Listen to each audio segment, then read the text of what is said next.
Hey, this is WhyBeAre with BeamNG.drive, and today we're going to do some more testing for the MAZ 535. And to start this off, I think we'll go to Endless Highway. I think the first thing we'll do is see what happens when you take this thing over a spike strip. So let's go ahead and grab a MAZ and spawn it up, and then add a spike strip with the map editor. So you're going to hit F11 to open up the map editor. Then you're going to have to add the spike strip, and the folder that it's in is whatever folder you put it in. I myself put it under the art and then spike strip folder. I made the folder called spike strip, and now we can place the spike strip right here if we want to. So we can just place it like this, move it back some so it's not stuck on the vehicle the second you start to move, because that would be terrible because it doesn't even get to really do anything interesting. And then rotate it so that way I don't have to really aim at it. So that is the spike strip. And one more thing you have to do to make it actually function, let me make this a little bit bigger so you can see it. Over here where it says collision mesh, you want those to be visual mesh or visible mesh. And after that's done, you should be able to drive over the spike strip. And before we actually go over the spike strip, we got to go forward a bit so we can get some speed going into it. Otherwise, it would be really boring if we just hit the spike strips like 10 miles per hour and we just went and just stopped. I want to go over the spike strip and see what it actually does. So 50 miles per hour is the top speed of this thing. So let's make a U-turn here, and oh wow, that's actually impressive.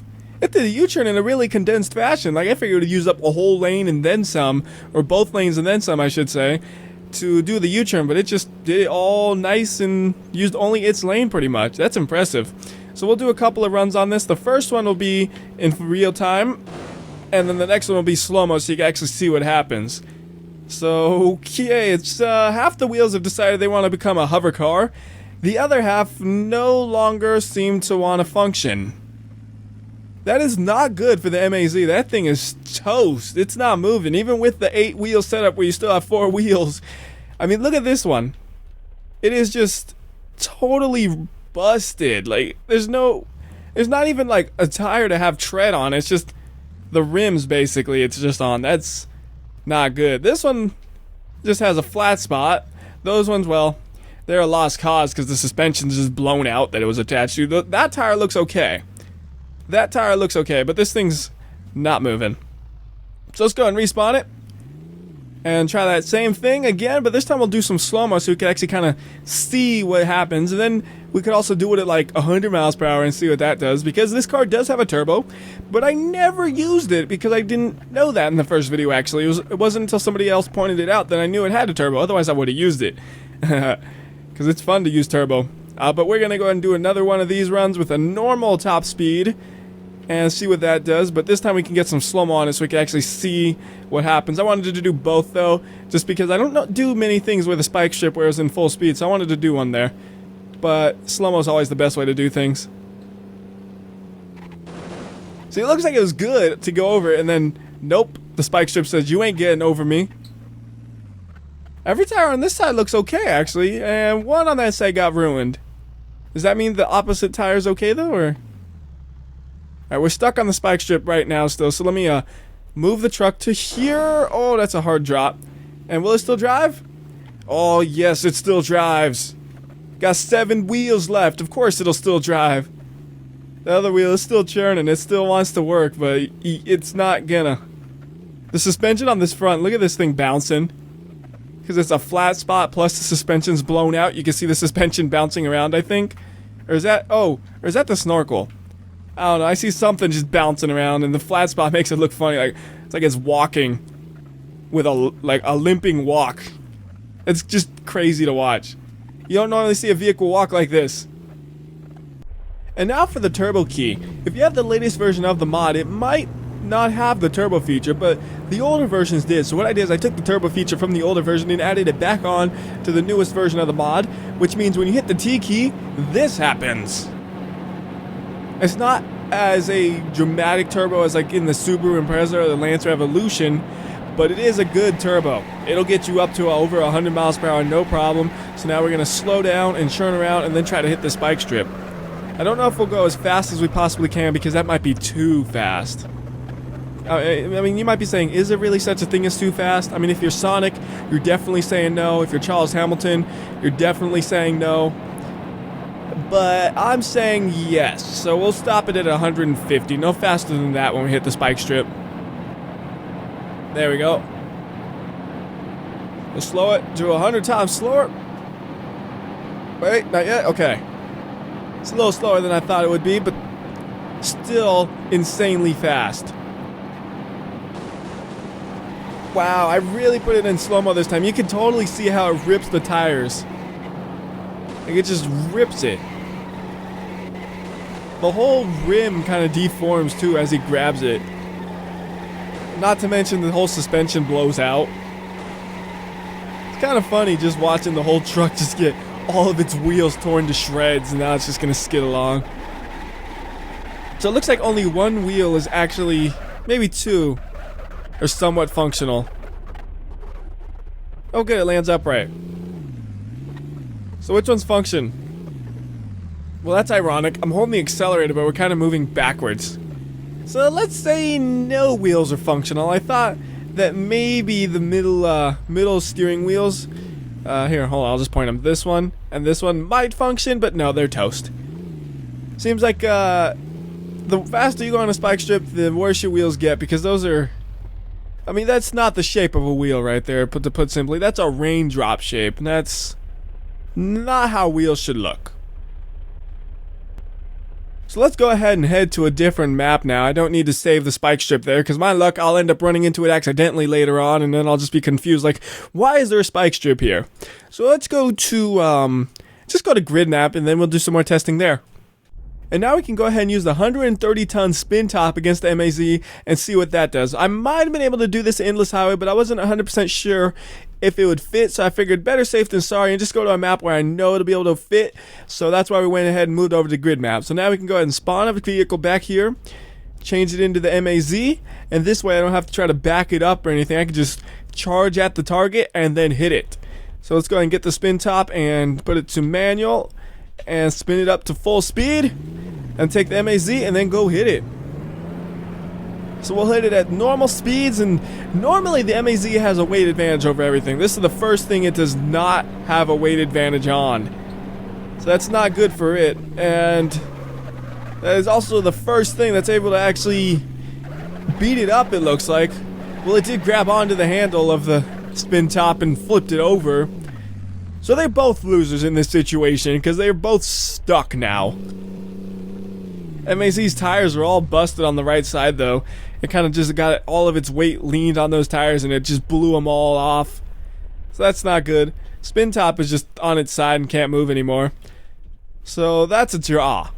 I personally want the MAZ to win, though. So let's use the turbo and give the MAZ an overpowered chance at this. Wow. Wow. The spin top was just saying no. And it just absolutely ruined my front.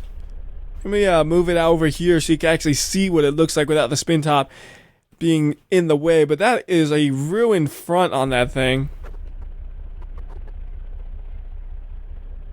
Yeah, that's death. I mean, the fact that you were going 100 miles per hour and then crashed into something is death as well. But you're crushed. The spin top was just having none of it. He's just, That means we need more speed, obviously.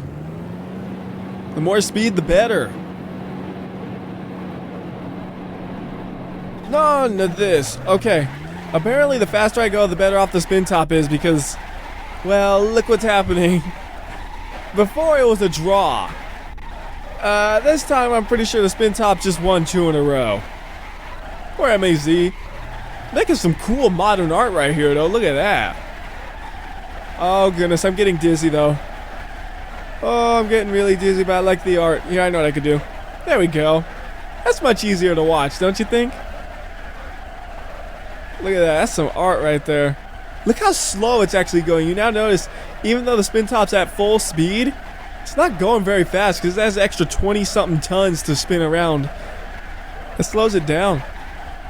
Alright, so that's the MAZ against the spin top. There are a couple other things I wanted to make it face off against.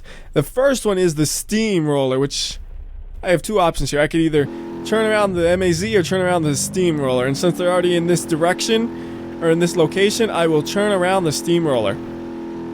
So go ahead and do that. Steamroller has been turned around, and I'll tell the AI to come after me with the MAZ. So Steamroller versus MAZ, I think the Steamroller has a weight disadvantage here. Yes, it does. Not by too much, but it does have a disadvantage here, so it should put up a fight, but it's not going to win. Oh my goodness, the MAZ is just saying, I am not going to fight you. I'm going to crawl right over you. Well, he couldn't actually crawl over it, but it looked like it wanted to just go over the Steamroller right there. That was interesting.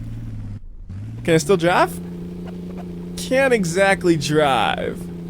It's kind of broken. But I would say it definitely did better than the Steamroller did.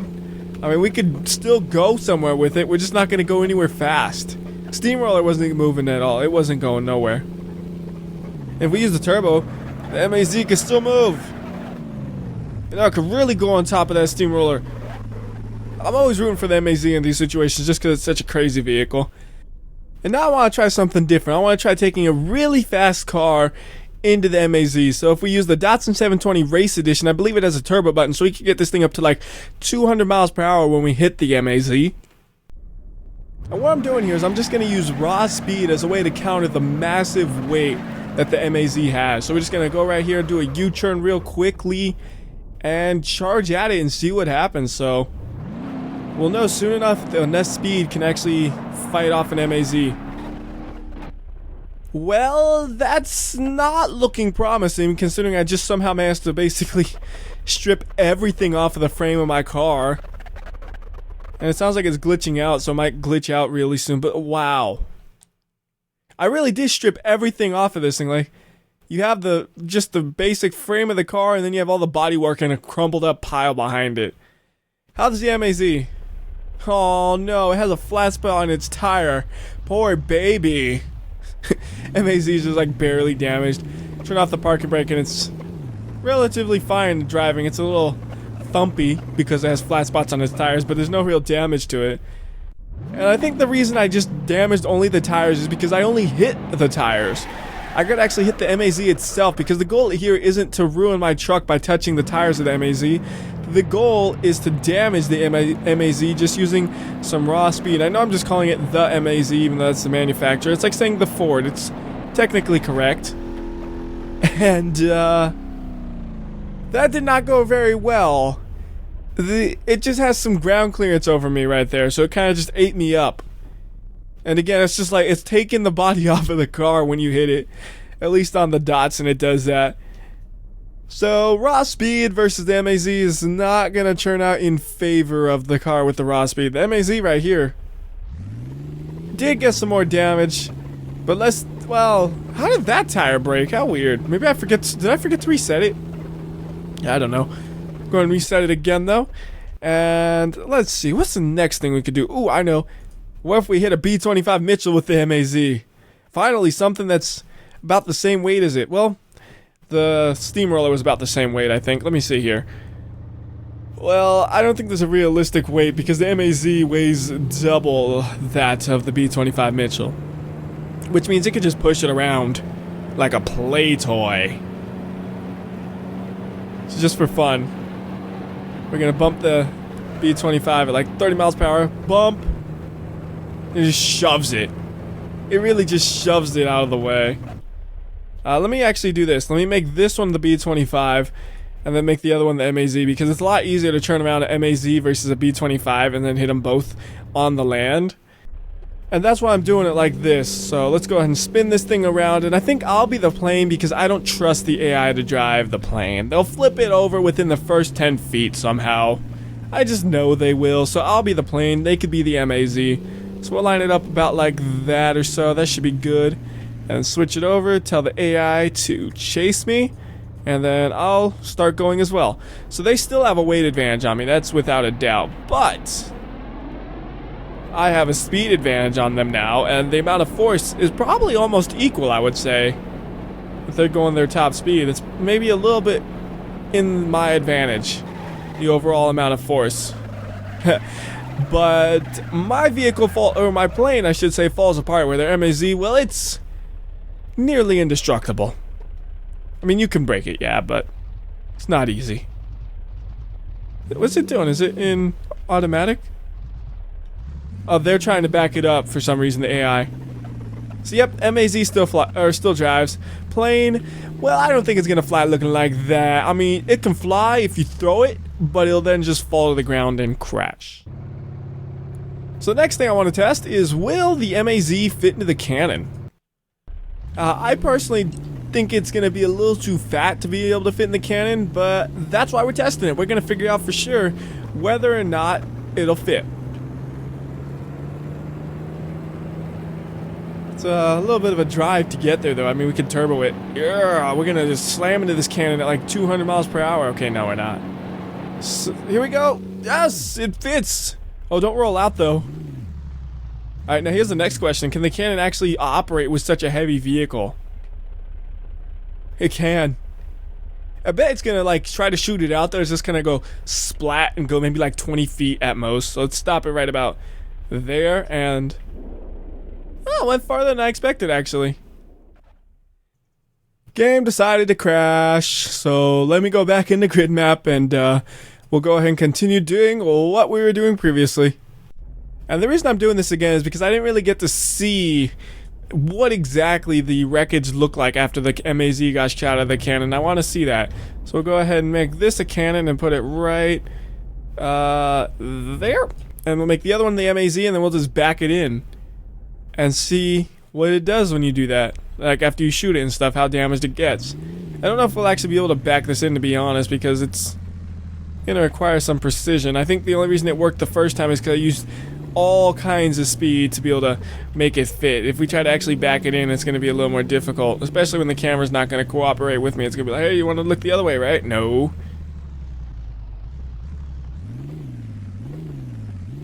There we go. That's some precision driving right there, though. You saw I was like on the edge of the ramp. Alright, got it backed in. Go and raise the cannon before it rolls out. Put it at about a 45-ish degree angle at the ground, so that should be close enough. Whoops. No, not go down. I meant stop. There we are. And let's watch it fly from the cannon. Got a little bit of slow-mo on it.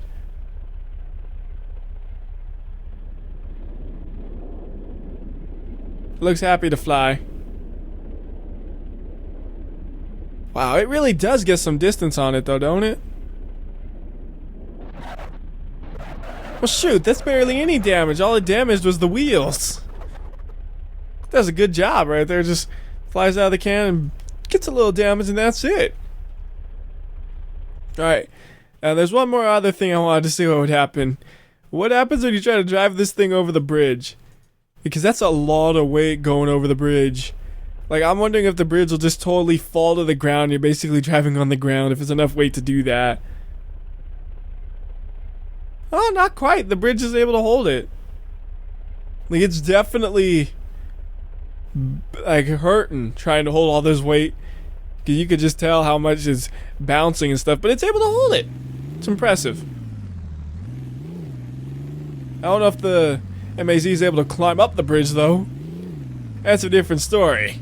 It's not gonna make it. It's like I'm falling over bad. But you saw it really stretched out the bridge with all that weight. Like, it stretches it out. It does touch the ground right there. And if we did the same thing with a different vehicle, like a normal vehicle, you'll see it doesn't nearly as badly stretch out the bridge. Like, look, oh yeah, a little bit of stretch right there. That's nothing. Doesn't even touch the ground. So I think that's most of the things I wanted to do for the bridge. Not for the bridge, for the MAZ. There's one more thing I want to do, but we need to go to a different map to do that. So let's go and get out of here. And the map I'm going to use, I'm just going to use Cliff because it has what we need. So we'll go there. And all I want to test here is to see what happens if this thing goes into the water. Does the engine eventually drown out and stop driving? Or is it one of the vehicles that just drives forever underwater? And figure out which one of those it is. Because it'd be cool to see if the snorkel location has anything to do with how deep the vehicle can go. Or if it doesn't. We'll figure it out soon enough. And as an added bonus, you get to see it fall down the cliff. It's always fun. I like how the tires are just totally all busted, but where the occupants would be, mostly unharmed, it looks like. Like, compared to how destroyed the suspension is, it's pretty unharmed. Here we are, we're at the bottom now. Go ahead and reset this thing and drive around on the ocean floor. So we're underwater entirely and it's still driving. So it's one of the vehicles that can drive forever underwater. But not at a high speed. About 11 miles per hour seems to be the speed. And if we use the turbo, it's not much faster. Maybe 16 if we were still going downhill. Before we were going downhill, now we're going uphill, so it's even worse. And one thing I didn't mention in the first video is it does have an interior, but it's very basic. It has like a bench seat, a steering wheel that actually churns, but the pedals don't function and the gauges don't function or anything like that. It just has a steering wheel that churns. One trick I learned though is if you go in the water, it actually helps to see the interior. Like here it's all dark and you can barely see anything, right? But when you go in the water, it actually lights things up. It's one of those tricks I learned a while ago and it's really useful to actually see what's on an interior. I'll probably use that in future videos because it actually seems to work so well. But that's, that'll do it for now for the MAZ 535. I covered a lot of your guys' ideas that you said in the last video. If there's still more things you would want to see, feel free to leave those requests in the comments for this video. Otherwise, until next time, this is WhyBeAre. I'll see ya.